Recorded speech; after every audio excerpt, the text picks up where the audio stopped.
नमस्कार, बहुत स्वागत है आप सभी का। आप देख रहे हैं एशियन स्पेशल और मैं हूं आपके साथ पद्मा कुलदीप। दक्षिण के दंगल के बाद निकाय में किसका मंगल होगा, ये आने वाला वक्त ही बताएगा। लेकिन निकाय को लेकर राजनीतिक शोर शुरू हो चुके हैं। दो वरिष्ठ पत्रकारों से एशियन न्यूज के ऑफिस में सार्थक चर्चा की गई, जिसके जवाब मिले। हालांकि ये भी स्पष्ट है कि परिणाम भविष्य के गर्भ में है, लेकिन जिन संभावना को लेकर चर्चा को आगे बढ़ाया गया वो काफी कुछ इशारा करता है। नमस्कार, बहुत स्वागत है आपका एशियन न्यूज के इस खास कार्यक्रम में। यानी कि दक्षिण के दंगल के बाद अब निकाय में किसका मंगल होने वाला है, ये तो आने वाला वक्त ही बताएगा। लेकिन निकाय चुनाव से संबंधित सारी चीजों पर विस्तार से चर्चा करेंगे और इस चर्चा में बेहद ही दो खास मेहमान हमारे साथ जुड़ने वाले हैं। न्यूज रूम से हमारे साथ उचित शर्मा जी हैं, वरिष्ठ पत्रकार हैं। सर, बहुत स्वागत है आपका। और हमारे साथ वरिष्ठ पत्रकार अनिल द्विवेदी जी हैं। दोनों ही पत्रकार ऐसे जिनकी राजनीतिक समझ और छत्तीसगढ़ की सियासत को बेहद ही करीब से जिन्होंने देखा है और सभी चुनावों में जिनकी भूमिका जो है वह बहुत ही महत्वपूर्ण रही है। तो दोनों से विस्तारित रूप से चर्चा करेंगे। सबसे पहले शुरुआत करेंगे उचित शर्मा जी से। सर, निकाय यानी कि लोगों के जहन में सबसे पहला ये सवाल आता है, इलेक्शन है, वोट डालना है। निकाय को अगर समझना हो तो हम इससे पहले समझेंगे, क्योंकि जिस तरीके से निकाय एक शब्द ही काफ़ी है। आने वाला समय है, आने वाला चुनाव भी निकाय से संबंधित है। हमारे साथ वरिष्ठ पत्रकार उचित शर्मा जी हैं। सबसे पहले समझेंगे निकाय शब्द। चुनाव यानी कि जनता को ये समझ में आता है कि हमें वोट डालना है। निकाय को अगर जनता को समझाना हो तो किस तरीके से समझेंगे? बहुत साधारण सी बातों में अगर हम समझें तो अगर हम रूरल क्षेत्र की बात करते हैं तो जनरली वहाँ पे पंचायत के जो चुनाव होता है हम उसको गांव की राजनीति से उसको जोड़ सकते हैं। गांव के विकास और डेवलपमेंट को लेके जो कुछ लोग, एक ग्राम सभा होती है, ग्राम पंचायत होती है, उसके बाद फिर हम अगर ऊपर उठे तो नगर पंचायत होती है, फिर नगर पालिका होती है, फिर नगर निगम होता है, फिर महानगर पालिका होती है। इस तरीके से हमारे यहाँ जो इलेक्ट्रल एक सिस्टम बनाया हुआ है, ग्रामीण क्षेत्र से लेके एक महानगर तक के लिए जो एक सिस्टम बनाया जाता है। हम अपने प्रतिनिधि चुनते हैं, जनता अपने लोगों को वोट दे के अपनी जो उम्मीदों की किसी से क्या उम्मीद किसी से करती है, वो जनप्रतिनिधि चुन के जिनको लेके आते हैं उनको आप निगम से या पंचायत से आप जोड़ सकते हैं। तो ये पूरी का पूरा एक जो सिस्टम हमारे यहाँ इलेक्ट्रल पॉलिसी का बना हुआ है हिंदुस्तान में, उसको आप नगरीय निकाय से लेके महानगर पालिका से लेके ग्राम पंचायत और ग्राम सभा तक ऐसे एक सिस्टम बना हुआ है। तो बहुत साधारण सी बात पर नगर निगम में हम लोग देखें तो शहरी क्षेत्र के लोग उसमें वोट करते हैं। छोटे मंझोले शहर में अगर हम देखें तो वहाँ नगर पालिका रहते हैं, और उससे छोटे ब्लॉक स्तर पर जाए तो नगर पंचायत होती है, फिर उसके बाद ग्राम पंचायत तक चली जाती है। तो ये एक चुनावी प्रणाली, चुनावी सिस्टम हिंदुस्तान में बना हुआ है, उसके तहत हम सभी राज्य सरकारें इसमें काम करती हैं। अगर इसको जानना चाहेंगे सर कि एक हाई लेवल पॉलिटिक्स में अगर इसी संबंधित चुनाव को जानना चाहेंगे, प्रत्यक्ष प्रणाली और अप्रत्यक्ष प्रणाली, ये दो शब्द अभी बहुत ही ज्यादा निकल कर सामने आए हैं। कैबिनेट में भी इसे लेकर जो है फैसले लिए गए हैं कि चुनाव किस तरीके से होने हैं। प्रत्यक्ष और अप्रत्यक्ष, इन दो शब्दों पे मैं जानना चाहूंगी कि क्या होता है आखिर ये। प्रत्यक्ष में अगर हम नीचे भी जाएं तो जिस तरीके से हम सरपंच और अपने उप सरपंच को और पंच को दोनों को हम लोग वोट करना होता है, हम वार्ड वाइज ग्राम पंचायत में करते हैं। वहीं अगर हम शहरी क्षेत्रों में देखें, अगर हम अपने रायपुर शहर की बात करें तो राजधानी में 1999 के पहले जो प्रणाली थी उस 1999 के बाद चेंज हुई है। तो 1999 के बाद छत्तीसगढ़ में जब राज्य बना तो वो प्रणाली थी कि हम जो है वो जो है वो डायरेक्ट हम वोट देंगे। तो वहाँ एक हमारे कॉरपोरेटर के लिए, पार्षद के लिए वोट हम देते थे, और एक जो है वो मेयर के लिए वोट देते थे।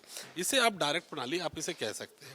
लेकिन 99 में हुआ, फिर 4 में हुआ, फिर 9 में हुआ, फिर 15 में हुआ, फिर 20 में, ये जो 19 में जो हुआ, 19 में नई सरकार ने इस सिस्टम को, अपने ही सिस्टम को, जो कांग्रेस सरकार ने इसको मांग करके 2099 में दिग्विजय सिंह सरकार से लेके आया था, उसी पॉलिसी को चेंज करते हुए भूपेश बघेल सरकार ने इसको चेंज किया है 2019 में। और ये जो है वो इनडायरेक्ट प्रणाली वो होती है कि जब पार्षद अपने नेता चुनते हैं, जैसे विधायक अपना नेता चुन के सीएम बनाते हैं, वैसे ही पार्षद अपना नेता चुन के महापौर बनाते हैं। उसको आप समझ लीजिए कि एक जनता जो अगर डायरेक्ट मेयर के लिए वोट दे रही है तो वो प्रत्यक्ष प्रणाली हुई, अगर पार्षद कॉरपोरेटर अपने मेयर को चुन रहे हैं तो वो इनडायरेक्ट प्रणाली हुई। तो वो इनडायरेक्ट रूप से भूपेश बघेल ने किया था।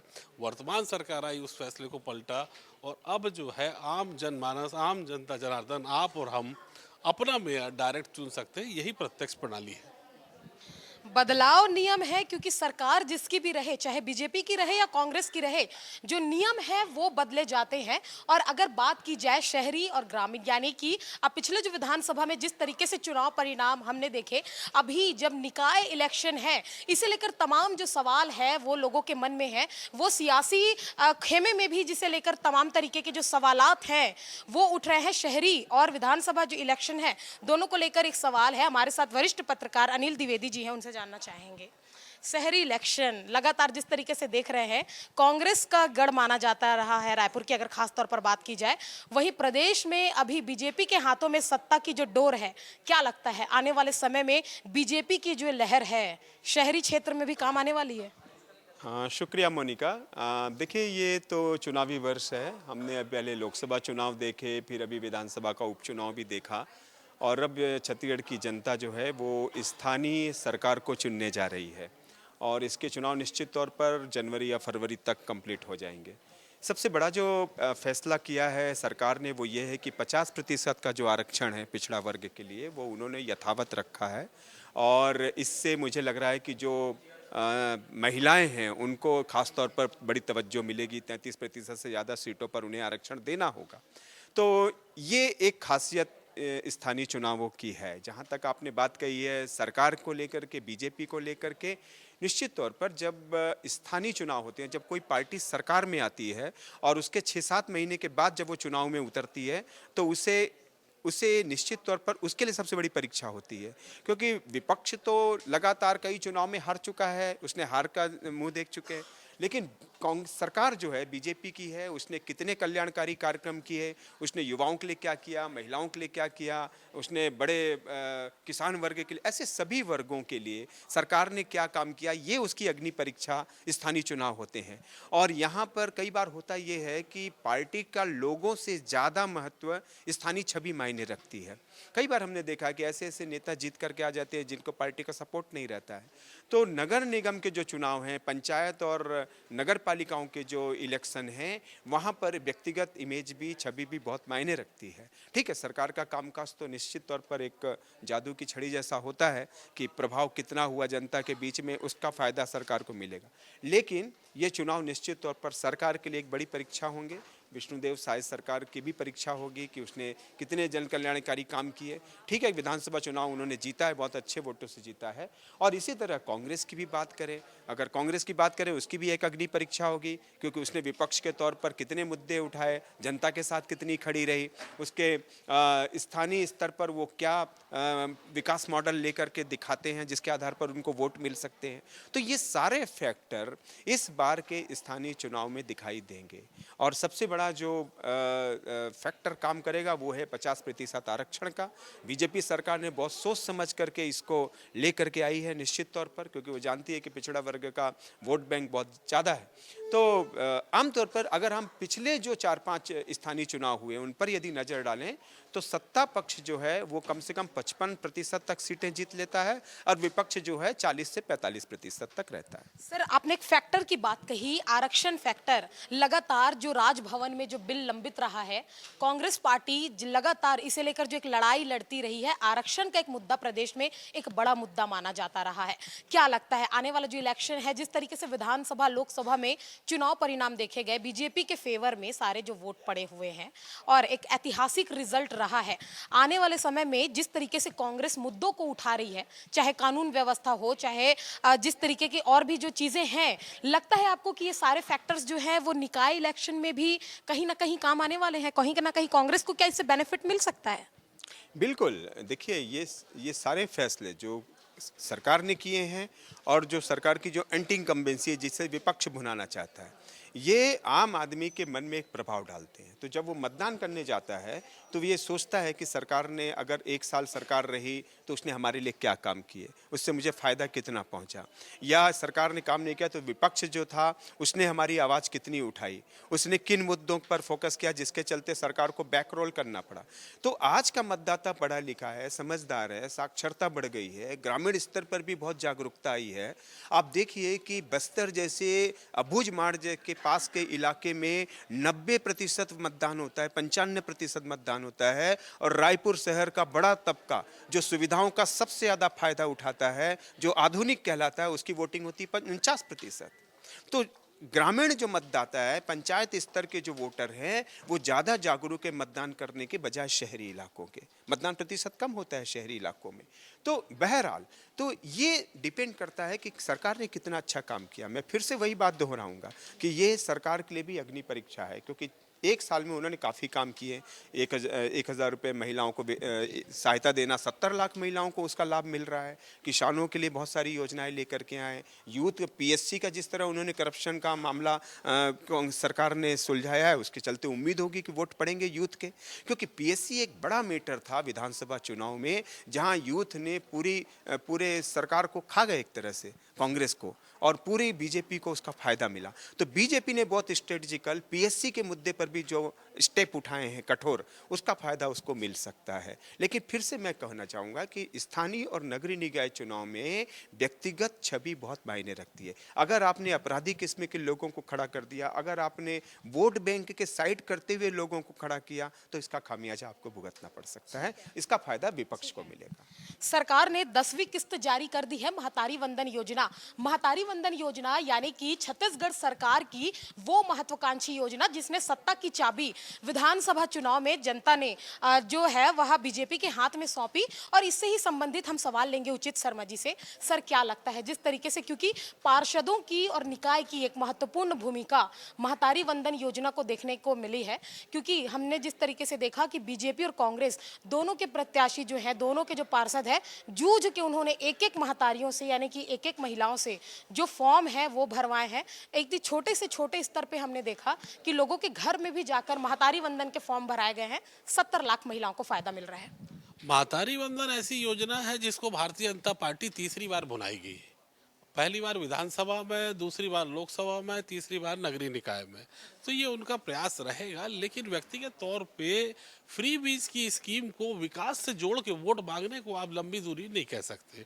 या आप फ्री बीज का आपका मुद्दा है, आप जो फ्री बीज बांट रहे हैं उसको लेके और विकास वहीं आप पिछड़ रहे हैं, तो आप विकास के नाम पे वोट मांगिए तो शायद ज़्यादा इंपॉर्टेंस होगा या ज़्यादा महत्व होगा।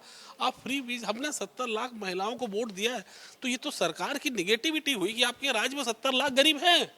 तो 70 लाख गरीब कम क्यों नहीं होते? 62 लाख क्यों नहीं होते? 55 लाख क्यों नहीं होते? 42 लाख क्यों नहीं होते? क्या 5 साल में नीचे आने गारंटी देते हैं? नहीं देते। तो ये सरकार जो है अपने 42 फ्री बीज की योजनाओं में भी गौरवान्वित जब होने लगे तो समझ लेते सरकार का मरसिया पड़ा जा रहा है। वो कोई भी सरकार हो, चाहे कांग्रेस की हो चाहे भाजपा की हो, जिन्हें ये गौरव फील हो रहा है ये बताने में कि हमारे यहाँ 65 लाख गरीब है, हमारे यहाँ 70 लाख गरीब है, हम इतने लोग 80 करोड़ को 5 किलो राशन पहुंचा रहे हैं। तो इस बेसिकली सरकार की फेलियर हो वो कोई भी सरकार। एक और दाव खेला है। 25,000 रुपए का जो लोन है वह महिलाओं को मिलने वाला है, शायद सरकार ने कहा है, क्योंकि जिनके जो खाते हैं राज्य ग्रामीण बैंक में है, कहना है कि अपने स्वरोजगार के लिए वो 25,000 रुपए ले सकती हैं। क्या लगता है निकाय में ये फैक्टर दिखेगा? क्योंकि महिलाओं को 1,000 रुपए मिलने पे सत्ता की चाबी सौंप दी महिलाओं ने, 25,000 मिलेंगे रोजगार के लिए, कैसे देखते हैं? देखिए, ये सब योजनाएं जो हैं, आप देखिए कि जनधन योजनाओं के खाते भी तो बंद पड़े हुए हैं। ये एक आपका एडवांटेज लेने के लिए, एक अपनी तरफ खींचने के लिए वादे आप कर लें, ठीक है, लेकिन धरातल में इनका बहुत एडवांटेज भी नहीं मिलता। बहुत ज़्यादा प्रैक्टिकली बहुत सारे लोग इसको खुलवा भी नहीं पाते या बहुत ज़्यादा लोग इससे लाभान्वित भी नहीं हो पाते। आप ठीक है, आप बोल दीजिए, आप उसका माहौल बना लीजिए, आप उससे कोशिश कीजिए कि इसको हम चुनाव में भुना लें, लेकिन आप देखिएगा जब धरातल में कि कितने लोग 25,000 रुपये लेने गए, कितनी महिलाएं लेने गई और कितने लोग उन्होंने इससे महिलाओं ने फ़ायदा उठाया, तो धरातल में इसका कोई औचित्य रहता नहीं। हकीकत ये है, ये योजनाएं केवल लोक लुभाने वादों के माफिक एक तमगा अपने आप को पहनाने के लिए, आत्ममुक्त होने के लिए ठीक है। व्यवहारिकता में, जमीनी में इसका कोई असर होता नहीं। और 100 लोग की योजना बनती है तो मुश्किल से 10 लोग इसका लाभ ले पाते हैं। एक बहुत ही फेमस डायलॉग था बीजेपी का, कह लीजिए डायलॉग, कह लीजिए नारा, कह लीजिए, औ नहीं सही बो बदल के रही बो, और ए दरी सब चीज चलत है साए साए। कितना ताल्लुकात रखते हैं सर ये साय साय के वर्ड से? छत्तीसगढ़ी में एक लोकोक्ति है, साय साय मतलब जल्दी जल्दी, जल्दी जल्दी काम हो रहा है। सरकार के 1 साल हो गए और सरकार के 1 साल को किस तरीके से देखते हैं? क्या लगता है विधानसभा लोकसभा के बाद नगरीय निकाय में जनता को अपनी ओर खींचने में क्या बीजेपी एक मील का पत्थर साबित करेगी, या कांग्रेस जिस तरीके से मुद्दों को भुना रही है उसका बेनिफिट कांग्रेस खेमे में जाएगा? देखिए बीजेपी बहुत ही बोला चाहिए मैच्योर्ड राजनीतिक समाज से आती है, बहुत मैच्योर्ड पॉलिटिकल समाज से आती है, मतलब मैच्योरिटी उनमें बहुत है। वो बहुत सारे अपने कार्यकर्ताओं को एकदम काम पे लगा लेती है। जैसे ही वो फ्री होते हैं, आप लोकसभा का ये कर लीजिए, विधानसभा का ये कर लीजिए, नगरीय निकाय का ये कर लीजिए, तो बहुत जल्दी वो किसी न किसी वो बहुत स्मार्ट पार्टी आप बोल सकते हैं। भारतीय जनता पार्टी अपने कार्यकर्ताओं को काफ़ी इंगेज करके रखती है, बहुत स्मार्टली काम करती है, बहुत अच्छे थिंक टैंक हैं उनके पास। तो ये जो 1 साल की अगर आप मेरे को समीक्षा अगर पूछना चाह रहे हैं, अगर आपका मोनिका जी स्पष्ट सवाल ये है कि ये साए साए सभी कार्य हो रहे हैं, तो मुझे भी बहुत मतलब ऐसा कोई अचीवमेंट वाली बात तो अभी ऐसी लगी नहीं। आप ठीक है, आपके इतने सारे वादे हैं, चीज़ें हैं, मुझे किसी मामले में आप ये नहीं समझ में आया कि अभी तक 17 जांच किए। तो मैं एक एग्जांपल दे रहा हूँ, अगर आप पूछे तो मार्च 2023 में 17 जांच के वादे थे विधानसभा में। मैं देखिए, मैं विपक्ष से नहीं हूँ, मैं जो देख रहा हूँ वो कह रहा हूँ। मैं विपक्ष में नहीं हूँ या मैं कोई कांग्रेस का रिप्रेजेंटेटिव नहीं हूँ। मैं तो देख रहा हूँ कि 21 जांचें हुई थी, 21 जांच के वादे थे। यही मार्च 2024 में अभी तक आपके 17 भी कंप्लीट नहीं हुए, मतलब 3 या 4 भी नहीं हुए। रायपुर नगर निगम की बात करना चाहेंगे। रायपुर नगर निगम यानी कि एक हॉट सीट, जहां पर महापौर एजाज ढेबर रहे हैं महापौर, और साथ ही साथ जिस तरीके से कांग्रेस और बीजेपी में लड़ाई रही है, खासतौर पर लड़ाई उस चीज की भी रही है, अधिकारी हमारी नहीं सुनते। सरकार जिसकी भी हो, विपक्ष हमेशा ये आरोप लगाती आई है कि अधिकारी वर्ग जो है वो विपक्ष की बात को नहीं सुनते। उचित शर्मा जी से जानना चाहेंगे, ब्यूरोक्रेट्स यानी कि जो अधिकारी वर्ग है, क्या लगता है वाकई ये राजनीतिक दबाव के शिकार होते हैं कि जनता की बातों को नहीं सुन पाते हैं? बिल्कुल, अभी तो ये आलम है कि अधिकारी पत्रकारों के फोन नहीं उठाते, आप लोगों के और आम जनता जनार्दन के फोन कैसे उठाएंगे? ये बात सत्य है कि सरकार जितनी इनके ऊपर कठोर होगी, जिनके ऊपर सख्ती से इन पे नकेल कस पाएगी और जितनी इनकी जांच कर पाएगी, या जितना इनको एक ब्यूरोक्रेसी एक घुड़सवार के समान, एक घोड़े के समान होती, कौन कितनी अच्छी घुड़सवारी करता है ये देखने वाली बात होती है। लेकिन वर्तमान सरकार जो है, लेकिन मैं अगर स्पष्ट कहूँ तो वर्तमान में जो आलम है वो तो ब्यूरोक्रेसी अपनी डपली अपना राग कर रही है। अभी उनको ध्यान देने वाला या उनको हाँकने वाले सही अभी मुझे तो नहीं दिखते, जो इस अभी फिलहाल के 1 साल के सिनेरियो में वो अपनी डपली अपने राग में है, वो अपनी उनकी कहानियां हैं। ब्यूरोक्रेसी का जो आलम है, करप्शन, अभी ईमानदारी से कहूँ तो करप्शन अभी तक रुका नहीं है। पिछले सरकार से मैं कहूँगा स्पष्ट तौर पे एक कदम आगे दिखता है, भले ही वो पब्लिसाइज भले ना हो रहा हो, लेकिन करप्शन आप कम या ज़्यादा ही होता है, ख़त्म तो कभी नहीं होता है। वर्तमान सरकार में एक स्टेप आगे है, सभी काम हो रहे हैं, लेकिन दबे पाँव हो रहे हैं। जो खुला खेल फर्रुखाबादी था वो कांग्रेस में था, अभी थोड़े दबे पाँव हो रहे हैं। यानी कि उचित जी, जिन अधिकारियों ने जिसके शासन काल में जितने भ्रष्टाचार किए, बात करना चाहूंगी मैं, आपको याद होगा जोन 10 के जो कमिश्नर रहे हैं वो पूर्व मंत्री के रिश्तेदार कहे जाते थे, ठीक है। उसके बाद जितने उन पर आरोप लगे, जमीन पर आवंटन से लेकर जमीन पर कब्जा का जो आरोप लगा, पूर्व मंत्री के रिश्तेदार रहे, उनके साले कहे जाते हैं, उनको लेकर जो है आरोप पत्र मंत्रालय से जारी होता है। किस तरीके से देखते हैं, क्योंकि जनता का पैसा, नगर निगम का पैसा, नगर निगम के कई कार्यों के लिए जो फंड है वो जारी हुए सरकार की ओर से, कई फंड को रोक दिए गए। इस तरीके से जो विभाग में बैठे हुए हैं, जो कमिश्नर के पद पर बैठे हुए हैं, उनके भ्रष्टाचार जब निकलकर सामने आते हैं तो क्या जनप्रतिनिधियों का इस तरीके से आंदोलन जो है, क्या आपको जायज लगता है? देखिए, जो लोकल बॉडी है, जो आप इसको निगम में सबसे ज़्यादा आप देखिए तो सबसे ज़्यादा करप्शन अगर कहीं पाएंगे तो सबसे ज़्यादा नगर निगम में है। वो मतलब आप इंद्रावती महानदी में बड़े स्तर के करप्शन होंगे, लेकिन छोटे स्तर के और बड़े करप्शन तादाद में वो आपको निगम में देखने मिलेंगे। उनकी चाहे नाली पे, चाहे छोटे से पुलिया पे, चाहे रोड पे, चाहे साफ सफाई पे, या जिस भी मामले को लेके, चाहे ठेकेदारों पे, तो ये इनकी जांचें जो है औपचारिकताएं होती है, इन पे कठोर कार्रवाई होती नहीं है। लंबे वर्षों से वो अपनी जगह जुड़े रहते हैं। कमिश्नरों को अपने आप को वो जो जोन कमिश्नर है वो भी अपने आप को एक IAS से कम नहीं समझ रहे हैं। हालांकि नो डाउट कि मैं पर्सनली आपको कहूं कि नगर निगम कमिश्नर अविनाश मिश्रा, कलेक्टर गौरव सिंह, 2 व्यक्ति मुझे काफ़ी मेहनत करते हुए तो सड़क में दिखते हैं। जी, जमीन स्तर पर हमने भी इनके काम कई सारे देखे। मैं स्पष्ट तौर पे तारीफ करना चाहूँगा, हालांकि मैं बहुत कम ऐसा करता हूँ कि कलेक्टर रायपुर गौरव सिंह या अविनाश मिश्रा नगर निगम कमिश्नर, इन लोग सड़क पर जाके ज़मीनी तकलीफें बात सुनते हैं, बेहतर करने का प्रयास करते हैं। वो कितना कर पाते हैं ये बात अलग है, लेकिन कोशिश उनकी जा रहती है।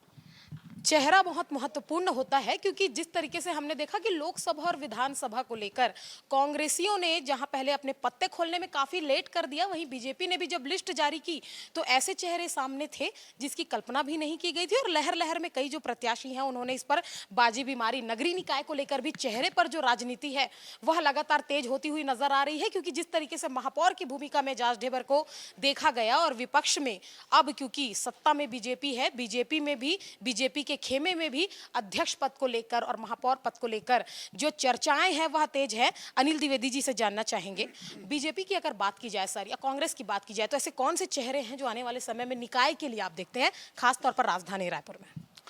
देखिए, बिल्कुल राजधानी रायपुर में बीजेपी की चिंताएं स्वाभाविक हैं, क्योंकि 15 साल उसने राज्य में सरकार बनाने का रिकॉर्ड जरूर बनाया एक साथ, लेकिन नगर निगम में 15 सालों से बीजेपी की सरकार नहीं है। और यदि ये नहीं है तो इसका साफ तौर पर है कि जो चेहरे बीजेपी ला रही है उस पर ज़्यादा भारी कांग्रेस के चेहरे पड़ते हैं। इसलिए आपका सवाल मोनिका बिल्कुल सही है। बीजेपी इसमें चिंता भी कर रही होगी, सोच भी रही होगी कि इस बार महापौर के लिए कौन सा अच्छा चेहरा दिया जाए। और जैसा कि मैं सुन रहा हूँ, बहुत सारे यंग नाम हैं, उसमें संजय श्रीवास्तव का नाम है, उसमें राजीव अग्रवाल भी लड़ना चाहते हैं, उसमें राजेश मड़त भी लड़ना चाहते हैं, मैंने सुना है वो भी महापौर का चुनाव लड़ना चाहते हैं, गौरी शंकर श्रीवास है वो लड़ना चाहते हैं। ऐसे तमाम नए और युवा चेहरे, मीनल चौबे है महिलाओं की तरफ से, बहुत अच्छा चेहरा। हो सकता है महिला के तौर पे एक फ्रेश चेहरा बीजेपी और ले आए, उसमें कई सारे नाम चल रहे हैं। तो फिलहाल अभी कुछ लोगों का नाम लेना और कुछ को छोड़ देना, ये मुझे लग रहा थोड़ा अन्याय होगा। परंतु बीजेपी इस बार रायपुर को लेकर के सीरियस, क्योंकि रायपुर से ही संदेश जाता है पूरे राज्य में। और 15 सालों से बीजेपी का मेयर रायपुर में नहीं है। सुनील सोनी अंतिम मेयर थे, सुनील सोनी ने मेहनत की और इसलिए वो जीते भी, सभापति भी बने वो। फिर इसके पहले तो इसलिए बीजेपी की चिंताएं हैं कि कौन सा चेहरा लाना चाहिए। बीजेपी और रायपुर की जनता बड़ी पढ़ी लिखी समझदार है, वो निश्चित तौर पर पार्टी चेहरा कोई भी दे, वो जनता ये तय करेगी कि ये ईमानदार है कि नहीं, ये मेहनती है कि नहीं, ये सक्रिय है कि नहीं, ये विजनरी है कि नहीं। आजकल ये बहुत मायने रखता है, क्योंकि युवा वोटर की संख्या आप देखिए, मुझे लगता है कि 22 से 23% रायपुर में युवा वोटर्स बढ़ गए हैं और निश्चित तौर पर उनका वोट जो है बड़ा प्रभावी होगा। तो इसलिए दोनों ही दलों को ये तय करना होगा कि कौन कितने अच्छे चेहरे दें ताकि उसमें कंपटीशन टफ हो। और निश्चित तौर पर अभी जो माहौल एक बना कांग्रेस को लेकर के, 5 साल जो कांग्रेस के मेयर थे एजाज ढेबर, उन्होंने भी काम किया है, तो जनता ये भी पूछेगी कि आपने क्या किया 5 साल, तो वो उनको भी अपना हिसाब देना पड़ेगा। और एक अच्छी बात ये हुई है, जो कांग्रेस ने बहुत गलत फैसला किया था कि उसने महापौर को डायरेक्ट चुनने से मना कर दिया था। बीजेपी ने कहा कि नहीं, हम डायरेक्ट चुनाएंगे, तुम किए 2 महापौर आए, चेहरे आए और जनता चुनेगी कौन ज़्यादा अच्छा है। तो कांग्रेस ने जो प्रयोग किया था, पब्लिक ने उसको पसंद नहीं किया और इसीलिए आपको पिछली सरकार से भी आपको विदा होना पड़ा। तो इस बार बीजेपी ने 2 प्रयोग किए, एक तो 50% आरक्षण देने की बात कही है और उन्होंने बोला कि डायरेक्ट महापौर का चुनाव होगा। तो और डायरेक्ट महापौर के चुनाव में जो पिछले रिजल्ट थे, आप 2000 से लेकर के 2013 तक के रिजल्ट आप देख लीजिए, उसमें बीजेपी के लोग ज़्यादा चुन करके आए। 60% में जो डायरेक्ट चुन करके आते थे वो बीजेपी के लोग थे। इसलिए कांग्रेस इससे डर रही थी और बीजेपी जो है जब प्लस में रही कि हम डायरेक्ट चुनाव कराएंगे, इसलिए उसने इस बार ये फैसला किया है और डायरेक्ट चुनाव कराने का है। एक अंतिम सवाल मैं लेना चाहूंगी उचित शर्मा जी से, कौन से मुद्दे गूंजेंगे निकाय में, क्योंकि हर तरफ गूंज रहे हैं मुद्दे ही मुद्दे, चाहे लोकसभा हो विधानसभा हो, निकाय की जंग है, निकाय की रेस है, कई लोग सामने हैं, आमने सामने दोनों ही राजनीतिक पार्टियों के बराबर के जो एक जंग है, एक लड़ाई है देखी जा रही है। जनता की ओर से आखिर कौन से जो मुद्दे हैं, विपक्ष की ओर से कौन से मुद्दे हैं, सत्ता पक्ष है किन मुद्दों को भुनाएगी, संक्षिप्त में जानना चाहेंगे सर आपसे। देखिए, विपक्ष में जो फिलहाल है वो तो नगर निगम के जो वर्तमान मेयर इन काउंसिल है उनके भरपूर करप्शन को लेके, इस मुद्दे को लेके विपक्ष जाएगा। मतलब भारतीय जनता पार्टी वर्तमान में बैठे मेयर इन काउंसिल के पूरे काले कारनामे और चिट्ठे लेके चुनाव में जाएगी कि इनके नेताओं ने क्या किया, इनके मेयर ने क्या किया, इनके मेयर इन काउंसिल ने क्या किया। वो एक बड़ा मुद्दा है जो उसको लेके विपक्ष जाएगी। वही सबसे बड़ी चुनौती कांग्रेस के लिए रहेगी। मैं केवल रायपुर के नहीं, सभी 14 जगह कांग्रेस के मेयर हैं मोनिका जी, तो चुनौती इस बार कांग्रेस को है कि वो इन 14 जगह में से कितनी सीट अपनी बचा पाती, जबकि भरपूर एंटी इनकम्बेंसी पूरे के पूरे निकाय क्षेत्रों में रहेगी। जितनी जगह 14 मेयर हैं, जितने अध्यक्ष हैं, ये सभी जगह बैठे हुए, मैक्सिमम जगह निगम में तो पूरे के पूरे कांग्रेस के हैं और बाकी जगह अध्यक्ष भी ज़्यादा से ज़्यादा जगह कांग्रेस के हैं, तो चुनौती कांग्रेस के लिए रहेगी। अब इतनी एंटी इनकम्बेंसी में किस तरीके से कांग्रेस काम कर पाएगी, किस तरीके से विपक्ष को कोस पाएगी, ये देखने वाली बात होगी। बड़ा मुद्दा अपनी इमेज, अपनी छवि, 11 महीने को सरकार को किस तरीके से उन्हें, जो 11 महीने राज्य की बात, और वहीं पे इतने साल से बैठी कांग्रेस को किस तरीके से भ्रष्टाचार में घेरे, तो भाजपा इसको दिखाने का प्रयास करे। जनता किन मुद्दों को उठाएगी सर, किन मुद्दों के आधार पर आखिर जो इस बार जनता है उंगली पर किसे के नाम की स्याही जो है वो लगाई जाएगी, क्योंकि सत्ता की स्याही से कुर्सी तक का सफर जो है वो जनता ही तय करवाती है। ऐसे में स्वाभाविक है कि जो मुद्दे होंगे वो कौन से होंगे। देखिए, उनके जो बिल्कुल जमीनी मुद्दे रहते हैं, जो नगरीय निकाय के जो क्षेत्रीय है वो बहुत छोटे छोटे मुद्दे रहते हैं। मेरे वार्ड में मेरी साफ सफाई नहीं हो रही है, मेरे जो राशन नहीं मिल रहा है, मुझे मिट्टी तेल नहीं मिल रहा है, मेरे स्कूल, मेरे वार्ड के स्कूलों में शिक्षक नहीं है, मेरे वार्ड के स्कूलों में लैब नहीं है, मेरे वार्ड के स्कूल में टीचर नहीं है। तो ये तमाम वो मुद्दे रहते हैं कि लाइट की व्यवस्था नहीं है, मेरी रोड नहीं बनी, मेरी सीसी रोड नहीं बनी, मेरे यहाँ शौचालय नहीं बने हैं। ये तमाम जो मुद्दे हैं वो भरपूर इस क्षेत्र में ज़्यादा से ज़्यादा काम करते हैं। और दूसरा और बड़ी छवि कि मेरे जो सत्ता पक्ष या विपक्ष जो अपना कैंडिडेट दे रही है उसकी छवि, जैसे अनिल कह रहे थे कि उसकी छवि कैसी है, सबसे महत्वपूर्ण। और इन सब मुद्दों गौण हो जाते हैं। अगर आपको जिसकी छवि अच्छी नहीं है वो व्यक्ति अगर दे देते हैं तो कितनी भी बड़ी पार्टी से वो खड़े हो जाए वो जीत नहीं पाता, क्योंकि सबसे टफ चुनाव अगर बोला गया है तो पार्षद का चुनाव है, और सबसे आसान चुनाव जीत के आना है वो सांसद का चुनाव है। तो इसलिए सबसे टफ चुनाव जो होगा वो उस कारपोरेटर से, जो कारपोरेटर जीतता है, मैं समझता हूँ कि वो एक सांसद से भी ज़्यादा तकलीफ झेल के वो पार्षद बन पाता है। बेहद शुक्रिया सर, बेहद दो खास मेहमानों को आपने सुना। वरिष्ठकार अनिल द्विवेदी जी को आपने सुना। दक्षिण के दंगल में बीजेपी का तो मंगल हो चुका है, लेकिन निकाय की जंग में किसका मंगल होगा ये आने वाला वक्त ही बताएगा। खास चेहरे सामने हैं। सियासत के जो खेमे में चर्चाएं तेज है निकाय को लेकर, जो सूबे की सियासत में जिस तरीके की जो बातें निकल कर सामने आ रही है उस पर गौर करने वाला विषय ये भी है कि निकाय में जो 14 जगह पे जो कांग्रेस की सीटें हैं, क्या कांग्रेस उसे बचा पाती है? क्या कांग्रेस जिन मुद्दों को भारतीय जनता पार्टी के विपक्ष में लगातार भुना रही है उसका जो फायदा है वह सीधे कांग्रेस पार्टी को मिलता है, या फिर जो एक लहर चल पड़ी है भारतीय जनता पार्टी की उस पे ये जो निकाय का जो चुनाव है ये मील का पत्थर बीजेपी के लिए साबित होने वाला है। तमाम सवाल है, तमाम जवाब है। आने वाला समय और आने वाला जो रिजल्ट है वो तय करेगा कि इस निकाय की रेस में किसका घोड़ा दौड़ता है। और साथ ही साथ एक और भी गौर करने वाला विषय ये भी है कि लोकसभा और विधानसभा के बाद और दक्षिण इलेक्शन के बाद जिस तरीके से एक लहर चल पड़ी है बीजेपी की, क्या बीजेपी जो अपनी इस परंपरा को बराबर निभाने वाली है या फिर कांग्रेस पार्टी को इसका जो फायदा है वो मिलने वाला है। बने रहिएगा हमारे साथ, फिर मुलाकात होगी एक अगले एपिसोड में एक अगले बेहद ही खास मेहमानों के साथ। तब तक मुझे दीजिए इजाजत, नमस्कार। निकाय चुनाव को लेकर अगले सप्ताह तक आदर्श आचार संहिता लागू होने की पूरी संभावना है। इसके बाद चुनावी शोरगुल शुरू हो जाएगा। मतदाता किस पर इस बार अपना भरोसा व्यक्त करेंगे उस पर फिलहाल कुछ नहीं कहा जा सकता, लिहाजा इंतजार ही करना होगा।